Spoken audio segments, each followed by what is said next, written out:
कहते हैं जब ज्ञान में विवेक न हो तो वह विनाश लाता है, और जब अहंकार ज्ञान से बड़ा हो जाए तो बुद्धि भी डरने लगती है। आज की कहानी 4 ऐसे ब्राह्मण मित्रों की है जिनके साथ घटी एक रहस्यमयी घटना जो आज भी जंगल की हवाओं में गूंजती है।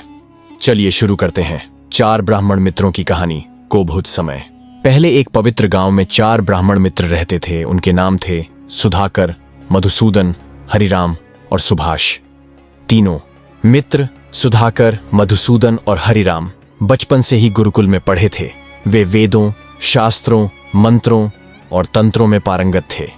हरिराम तार्किक था, मधुसूदन दिखावे में माहिर और सुधाकर में गजब का आत्मविश्वास था। चौथा मित्र सुभाष उतना शिक्षित नहीं था, लेकिन उसमें व्यवहारिक समझ थी। वह मंदिर में पूजा पाठ करता, बुजुर्गों से ज्ञान लेता और जीवन के गहरे अर्थ को समझता था। एक दिन चारों मित्र नदी किनारे बैठे थे। सुधाकर बोला, हमने वर्षों तक ज्ञान अर्जित किया, अब समय है कि हम इसका उपयोग करें। चलिए नगर नगर जाकर राजा महाराजाओं के दरबार में अपना कौशल दिखाते हैं, हमें नाम और इनाम मिलेगा। हरिराम और मधुसूदन ने सहमति जताई।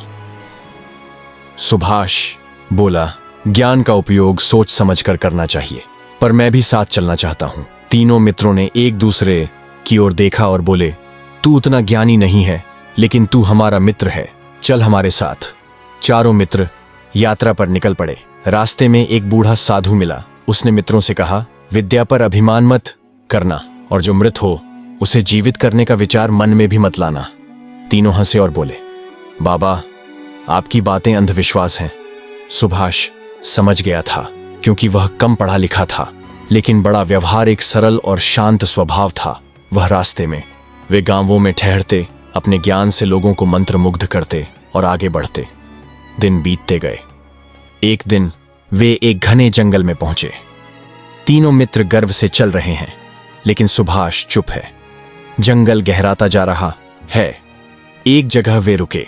वहां सूखी धरती पर कुछ हड्डियां फैली हुई थीं, जैसे किसी हिंसक जानवर की हो। मधुसूदन बोला, यह मौका है हमारी विद्या को सिद्ध करने का, हम इस प्राणी को पुनर्जीवित करेंगे।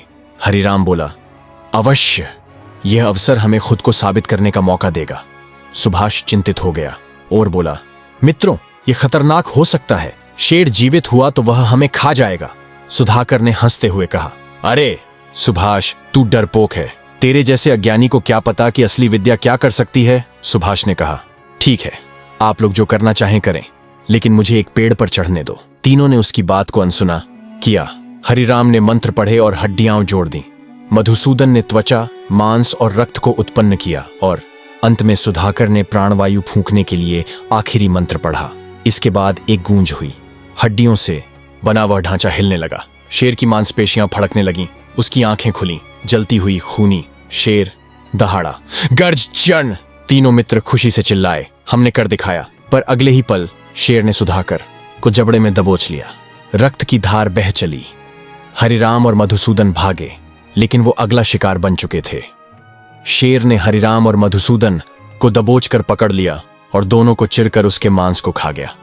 और दूसरे तरफ सुभाष पेड़ पर से कांपता हुआ तीनों भाइयों के मांस को खाते हुए देख रहा था। कुछ समय बाद शेर वहां से चला गया और चारों ओर सन्नाटा छा गया। सुभाष पेड़ पर से नीचे उतरा, मित्रों की ओर देखा और आह भरते हुए कहा, काश इन्होंने समझदारी दिखाई होती। ज्ञान तो था, लेकिन विवेक नहीं।